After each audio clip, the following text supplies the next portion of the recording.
We have a couple very mind-blowing developments in the supercomputer world to share today. First, in a recent All-In podcast, they pointed out that Elon Musk personally solved a flaw in the cluster design that allowed xAI to scale their supercomputer Colossus to 100,000 hoppers. This is now 3 times the size of the next largest cluster, and they're about to add another 100,000 hoppers, followed by Blackwell chips. Hard to believe there are many out there who still don't understand how Elon actually gets down into the weeds and helps out the most complicated technological bottlenecks. Related to this, in an opinion piece on the Wall Street Journal, Susquehanna International Group has come out saying that Elon Musk was actually underpaid by Tesla, and that the Tesla board, contrary to what the Delaware judge is saying, actually took advantage of Musk's enthusiasm for the future, and they gave him less than he deserved. Second, in a development shocking the tech community and the world, Google just announced a new state-of-the-art quantum computing chip breakthrough. They're now able to solve a computational problem that's been around since 30 years in just 5 minutes. Elon and Google's CEO Sundar Pichai discussed how this might change the world. Welcome, Hans. You're the person that I saved these stories specifically for you. Well, number one, you're the one that started to dive deep into this one, but anything to do with supercomputers and AI, you're all on top of it. Thank you so much, Hans. Thanks for having me, Herbert. Yeah, this is an interesting topic and really exciting developments. Sometimes exciting, sometimes maybe even a little scary. Yeah, you were explaining, and you'll explain later why Google's discovery of this quantum computing chip could be very, very scary. First, Elon is amazing, and you pointed this out because you heard something from the All In podcast, which we'll play and we'll listen to what they said. But you said, "Wow, if I'm hearing this correctly, Elon personally solved the flaw in his cluster design that allowed xAI to scale Colossus to 100,000 hoppers." That's 3 times the size of the next largest cluster. They're about to add another 100,000, followed by Blackwell. Ultimately, Elon, yes, this news came out recently that Elon wants to scale up xAI, that supercomputer in xAI, to be 1 million GPUs. We saw the Memphis City Council saying that they need to approve that. No wonder Genesis has given a priority on Blackwell. If xAI can get to 1 million GPU clusters, that's a 30 times size increase over the previous largest cluster. That's not double, that's 30 times. And then once it's achieved, it becomes the new benchmark that the other Mag 7 and the FANGs and the sovereigns have to compete against. That's why Jensen gives them priority, gets at least another order of magnitude step up in sales volume. Mind melting. Before we play the video, give us an update of why you said this. Yeah, I mean, the biggest epiphany for me, well, I guess there were 2. One of them was I didn't fully appreciate the fact that Colossus, when they announced it, and the fact that it was reaching this 100,000 GPUs, that I didn't think that was all networked together as a single unit. I kind of just, for whatever reason, assumed that it was like these other 30,000 clusters and we just had multiple of them that were running kind of side by side in parallel. So I thought that was like the total size of GPUs that they had. And the distinction between having 100,000 GPUs networked together as one single brain, one single GPU, as Jensen likes to say, that is a fundamentally different thing than 3 GPU clusters that are 30,000 or 33,000 GPUs each. And it allows for breakthroughs. And this is, one of the things that we'll get into with the All-In clip, that we get to test new frontiers of what an LLM can do, because we haven't had like this wall that this is the wall that every other company has come up against, that if you can only do 25, 30, 32, 33,000 H100s as a single cluster, and everyone has that same technical limit, then the size of the problem that you can solve with those GPUs is the same. There are some optimizations that you can do around that allow you to try to, maybe get a little bit more performance than your competitor. But, it's kind of like in Formula One, where there are a lot of rules that govern what you can and can't do with your car. And by doing that, they really are able to level the playing field And at the end of the day, the races end up being all about really how good the drivers are, because everyone's essentially, driving the same car. Maybe there's some minor tweaks and some minor differences. Maybe that gives you a little bit of a competitive edge, but it's not like a runaway victory. And so being able to go from 30,000 GPUs networked together as a single brain to 100,000 means that now it's like an F1 race where one of the cars is just three times more Mm, powerful than any of the other cars. And obviously in that scenario it's going to be a runaway winner, because that driver just has, like, he could be a terrible driver and still blow away the competition because he just has a lot more to work with. okay, thank you for explaining that. That's a big deal. Let's listen to the All In podcast because that's where this came from.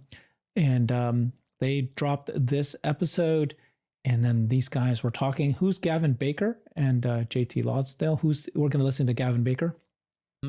Yeah, so they're both venture capitalists. JT Lonsdale is one of the co-founders of Palantir. I really wasn't familiar with Gavin Baker. I think he actually is a relatively prominent person inside Silicon Valley, but wasn't someone that I was personally familiar with beforehand.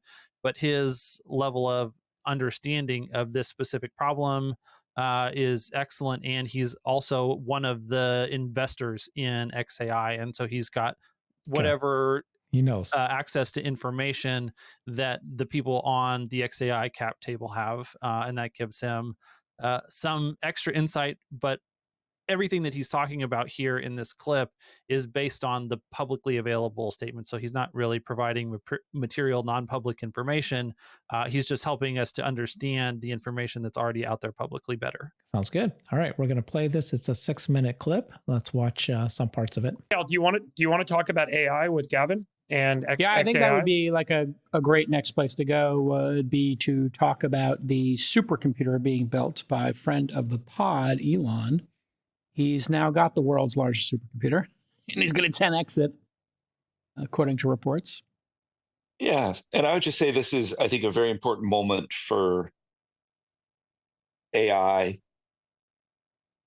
for this entire AI trade in public and private markets. Everybody, I'm sure, who watches your podcast is very aware of scaling laws.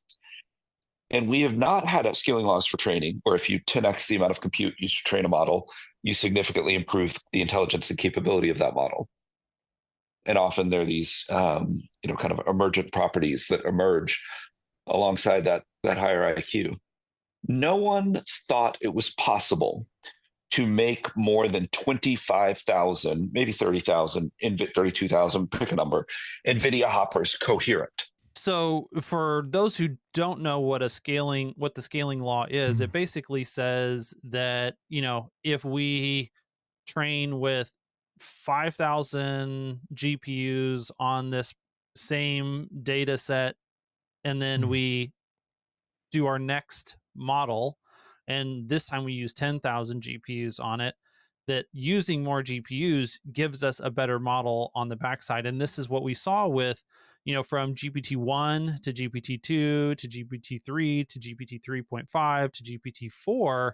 Each one of those steps that we saw from OpenAI, they added more GPUs to the training every time they went to the next model. And so growing the number of GPUs that were being used to train, they're also growing everything else. They're growing the data being used to train and all this other stuff. That those always produced better final models. That, O1 is a smarter, better model than anything that came before it. But we kind of reached this plateau where O1 is not trained with any more GPUs than GPT-4o. And this is one of the things that people are saying, we're having a hard time now getting better performance out of ChatGPT. And the reason is they haven't been able to scale these GPUs because they hit they hit this ceiling, this limit, this wall.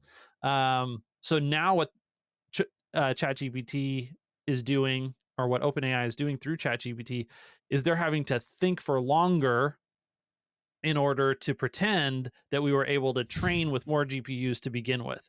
Yeah, and so now they're shifting more of the computational workload to inference time instead of having it done at training time. And this is kind of a way to try and get around this scaling law to make advancements without having more training compute to begin with. And so anyways, that's the setup for what a scaling law is, so that people can understand specifically what he's talking about as we launch into this next topic. Thank you. Cluster that each GPU, to kind of simplify it, knows what every other GPU is thinking. So every GPU in that 30,000 cluster knows what the other 29,999 are thinking. And you need a lot of networking to make that happen. Enabled by InfiniBand, right? InfiniBand, and I think even more importantly, NVLink, although a lot of Ethernet is, never bet against the internet, never bet against Ethernet. Like if you read the Llama 3.1 technical paper, got a lot of people excited about skinny link Ethernet. But just to slow down for the audience here, Gavin, maybe explain why transporting information between the GPUs is important. And we're in the weeds here a little bit. Everybody's heard of Ethernet, but some of the other protocols and ways of moving stuff around, large amounts of data. That's what these H200s, H100s do particularly well. They'll move a couple of terabytes a second from one processor to the next processor. Yeah. So, picture a server, in the case of a GPU. It looks like maybe 3 pizza boxes stacked on top of each other, and it has 8 GPUs together. And those 8 GPUs are connected today with something called NVLink. Broadly, you can think of the speed of communication. On chip is the fastest. Chip to memory, next fastest. Chip to chip within a server, next fastest. And so you take those units of servers, which are connected, the GPUs are connected on the server with a technology called NVSwitch, and you stitch them together with either InfiniBand or Ethernet into a giant cluster. And each GPU has to be connected to every other GPU and know what they're thinking. They need to be coherent. They need to kind of share memory. For the compute to work, the GPUs need to work together for AI. And no one thought it was possible to connect more than 30,000 of these with today's technology. From public reports, Elon, as he so often does, focused deeply on this, thought about it from first principles, how long it should take, the way it should be done. And he came up with a very, very different way of designing a data center. And he was able to make over 100,000 GPUs coherent.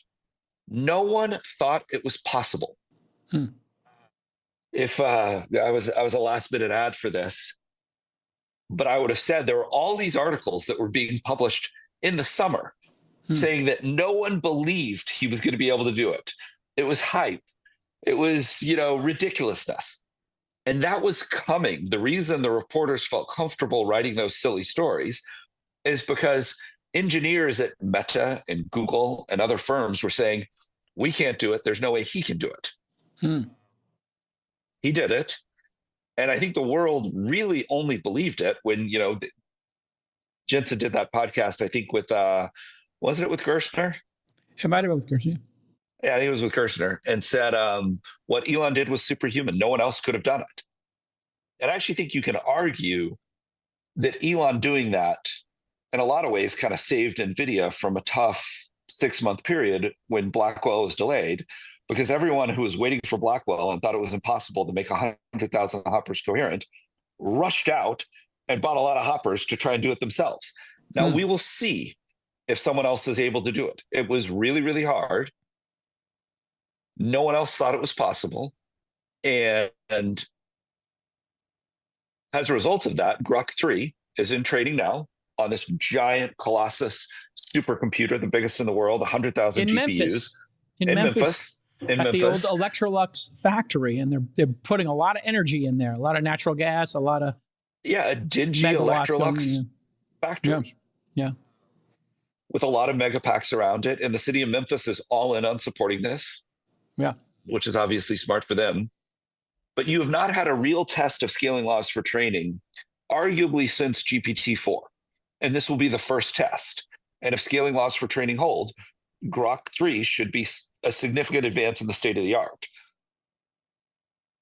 That is an immensely, from like a Bayesian way to look at the world, that is like an immensely important data point. But if that card doesn't work, and I think it is going to work, I think Grok 3 is going to be really good. I should note that I am. What would consume? Wow. Okay. I can see now why you said we need to watch this. What a great explanation that he just gave, that this was something that everybody thought was impossible. Elon comes in. This is what he does. Rethinks it from first principles and found a solution and saved Nvidia. Like, we didn't even know this.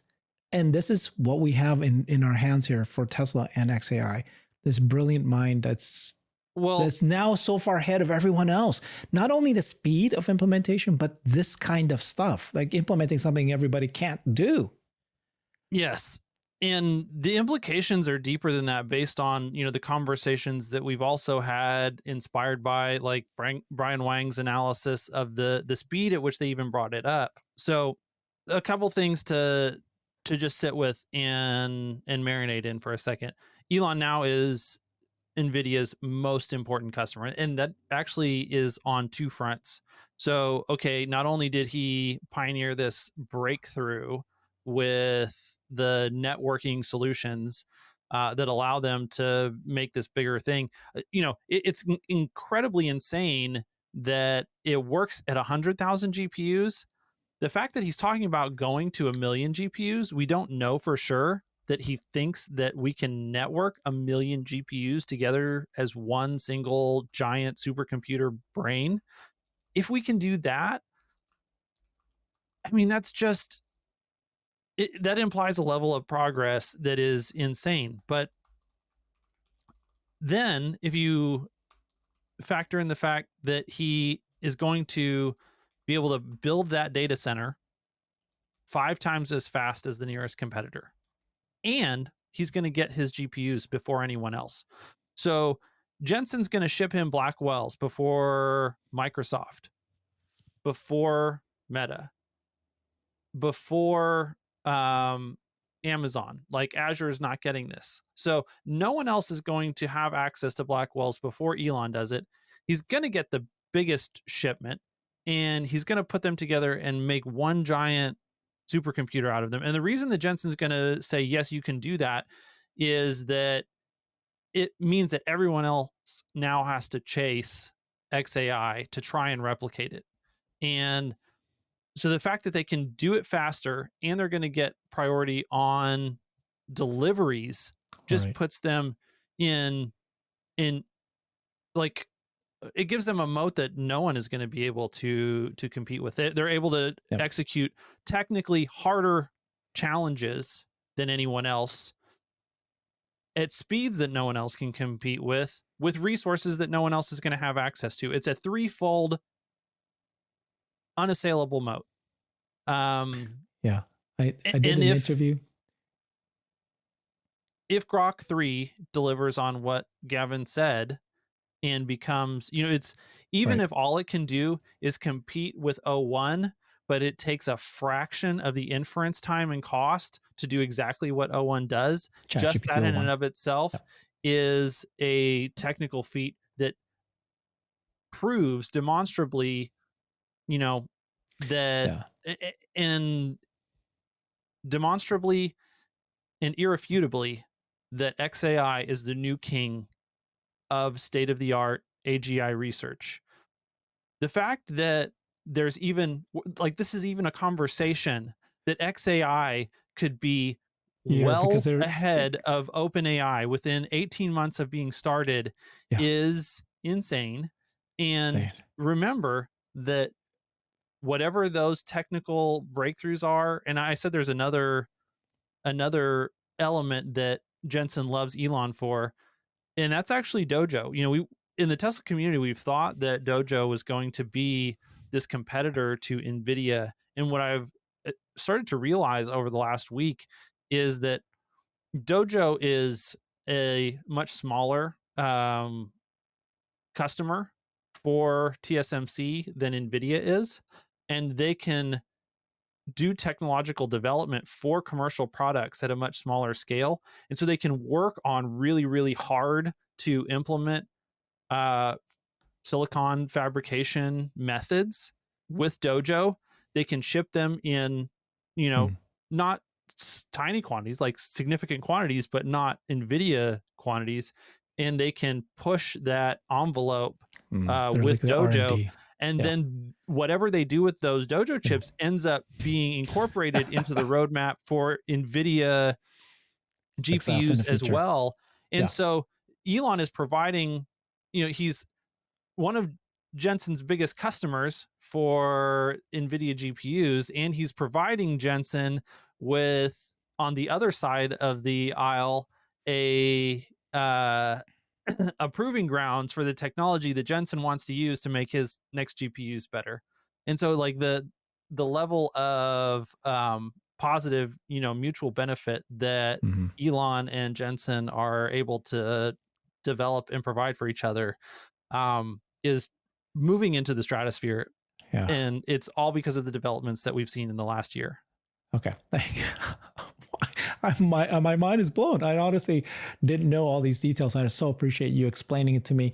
So obviously, like you said, xAI is developing Grok out of nowhere, comes out of nowhere because they started super, super late. And now it's almost a given now. It's almost like almost for sure now that they're going to be the best LLM in the world by far, beating ChatGPT and all the others that are out there. And that's because they have they have the largest supercomputer in the world. I did an interview with Brian Wang, and he's kind of like mapped out and said that if you take a look at how long it took them to create the 100,000 and where Meta is, where Microsoft and OpenAI are and the others, Google, by the time that these guys get to where Tesla is today with 100,000, they're already going to be at the million. Like, they're going to be like at least double. And then by that point, they catch up. They're already at the million. They'll never be able to catch up to where Tesla is. Now, this Grok. If they did not think it was possible to make 100,000, they've been trying, right? Coherent, like literally 2 or 3, 4 months ago. And then they saw xAI do this, and then they put in their order. Now go back and think about what Jensen said in that conversation with Brad Gerstner, that other companies would take a year to do this. Yeah. So maybe like if they execute incredibly well, like raise the bar on their execution, maybe that means that 2 to 3 months from now, they could finally have their first 100,000 cluster. And by that point, the likelihood that xAI is already up to 200,000, which they need to even start putting in their orders now, it's the thing that Stephen Mark Ryan says. xAI to OpenAI is Usain Bolt. They're already ahead. They're still accelerating. Like, how do you catch that? Yeah. And why I'm excited, of course, is that Grok is going to power the robotaxi, cybercabs, and they'll be powering, Optimus. So I can't wait to see the smartest brain in the world doing that. Okay. So let's keep moving here. We need to put the pressure back onto Tesla management, the board, to give an allocation of xAI to Tesla, because we as Tesla shareholders need exposure to the most important AI company in the world. And every month matters, because in 3 months, they're going to be double, and therefore the valuation goes up, and we're going to have tiny little bits. Tesla needs to have share ownership, and hopefully it's like 20%, not 2%, by the time they get their act together. All right, so you're talking about this, did Elon deserve that pay package? And of course, the judge in Delaware is really did not denied the appeal that they had, or not the appeal, but the kind of like the revisiting. So this was an investor in Tesla came out and did an opinion piece in Wall Street Journal, and they're saying that Elon Musk was actually underpaid by Tesla. He's at least entitled to his money, and by the Delaware judge logic, somewhat more. So this group called Susquehanna owns more than $1 billion in Tesla stock. They have an opinion piece And they said this: we believe the board took advantage of Musk's overly optimistic enthusiasm for Tesla's future prospects and gave him less than he deserved. Exactly. Since the deal in 2018, Tesla stock has appreciated 1,700%, a really long shot. Musk is at least entitled to his money, and by the judge's logic, somewhat more. It's unfair to take advantage of Musk's optimism. This was the opinion piece written. He's one of the board members of Musk, the Susquehanna. Yeah. So isn't that great? And then Elon said, much appreciated. So this is important for, to finally start seeing other people stepping up and saying, this is not only ridiculous. Not only did he should get it, because that was what the shareholders have voted for, but two, if he deserved more than what he was offered at that time. It was like a complete opposite of people thinking that the shareholders were duped. Are you kidding? It's unfair. I really love the point that they're making here with respect to fairness, because the entire and the double standard that Judge McCormick actually is showing, specifically in her ruling, that what she said that the lawyers are entitled to is like 340 some odd million, if I remember correctly. And her justification for that was, well, that's 15% of the $2 and some odd billion that Elon's pay package would have been worth in 2018, according to 2018 share prices. And so she's saying, hey, lawyers, you are entitled to 15% of the total value of what you supposedly saved for Tesla shareholders. And so that is actually the exact same logic that Tesla used to negotiate Elon's pay package, except it was a smaller percentage. Yeah. Elon, I think they're basically giving him 10% of the value.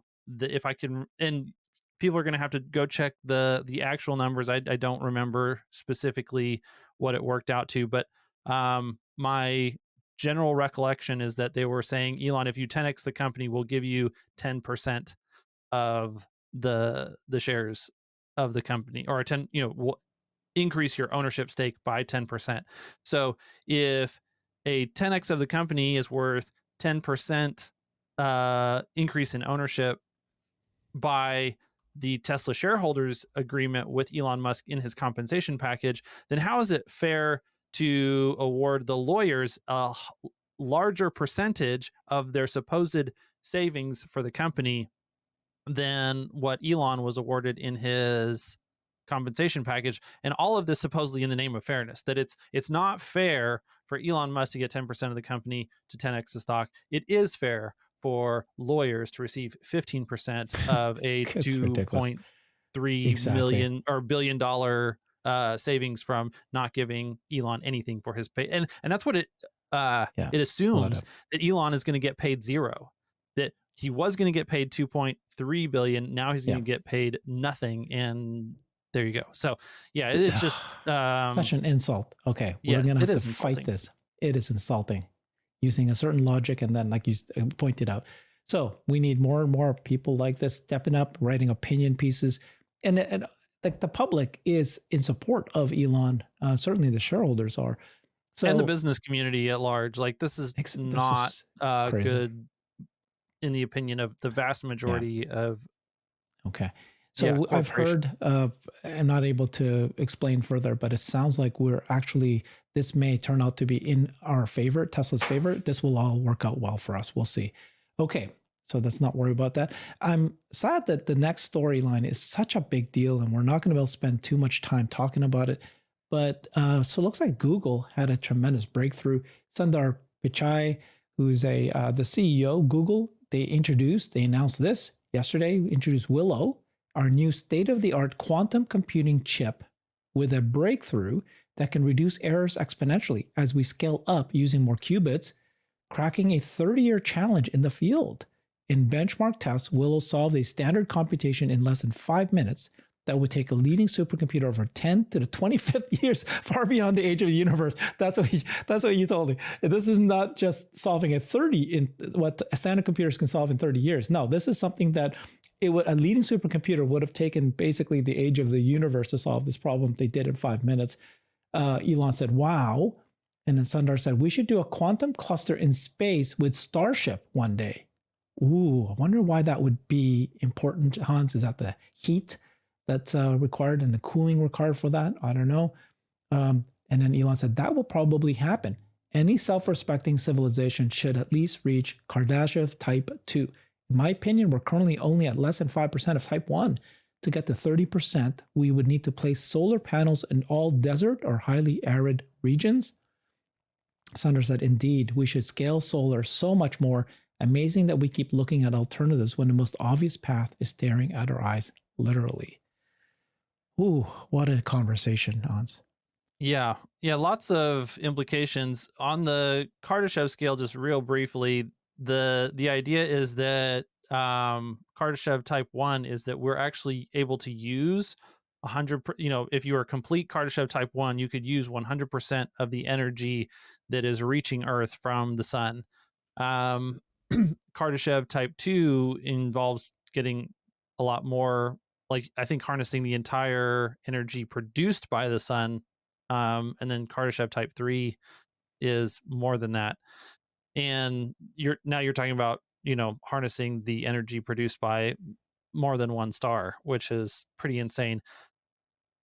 But when you think in that framework, you realize that solar panels are one of the technologies that just make the most sense. Like the amount of energy that is produced by the sun is the main source of energy in our solar system, and whatever allows us to directly capture that energy is going to be the thing that probably scales up the most towards being able to grow in that Kardashev scale.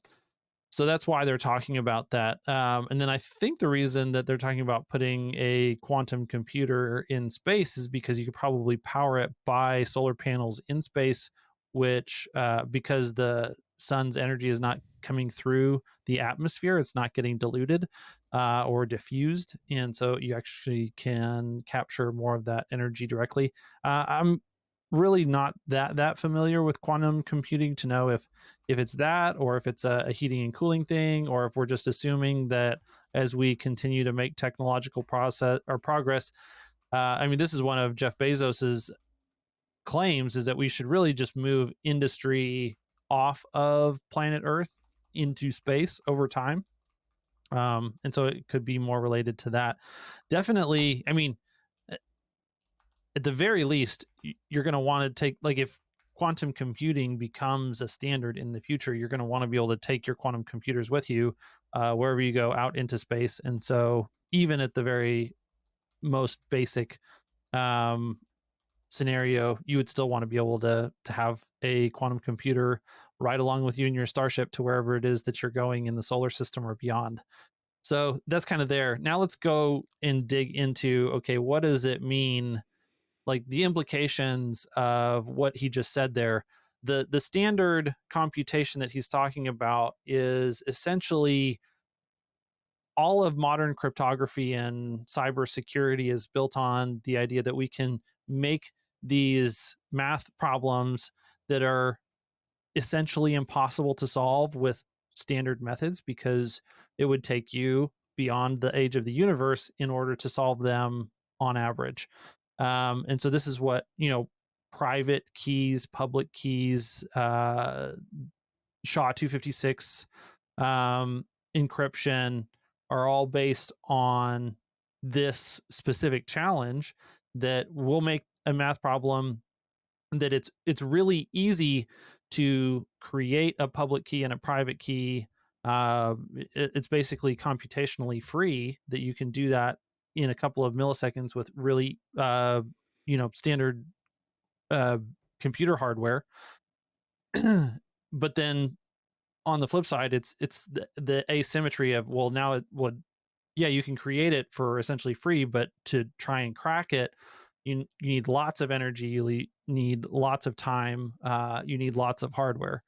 And this breakthrough shows that using quantum computing now Now, yes, like not everyone's going to have access to a quantum computer, but if you have access to a quantum computer, now you can render all modern cybersecurity and cryptography irrelevant, because what was impossible now takes you 5 minutes. So you can crack state of the art encryption easily. So since Google's the only one who has this capability, if people's encryption starts magically getting cracked, well, we kind of know that Google is the one who did it because they're the only one with the tools to do it.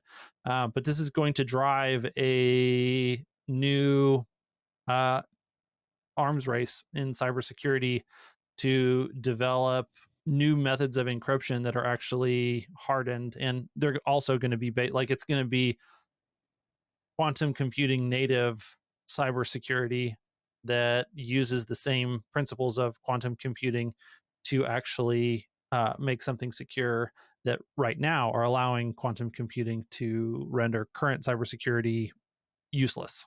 Speechless. Yeah. Okay, so cryptocurrency, you were telling me that could be massive implications for all cryptocurrency. You know, potentially if this was used by a bad actor against Bitcoin, all Bitcoins could be stolen from whatever wallets that they reside in and moved to a centralized wallet. So that's right. That's one implication. And I don't know what the plans are going to be to make that more defensible. I think that's one of the reasons why Bitcoin saw a dip yesterday, is that people are looking at this and they're a little bit nervous. It's really unknown yet whether or not something like that is going to happen, but now the risk of Bitcoin becoming insecure just significantly raised. Okay, this is very interesting. Obviously, it has implications for everything that we just talked about. Wow. Okay, keep following. I appreciate you educating us. This is one of the best shows. Honestly, not only was it, I learned a lot, but also I think it's so important. The significance of both of these events cannot be understated. Like, the world just fundamentally changed last night. Yes. Overnight. With Willow is a fundamental change in the world. But then also, what xAI is accomplishing, and people are just still not realizing the significance of what they have accomplished over the last few months.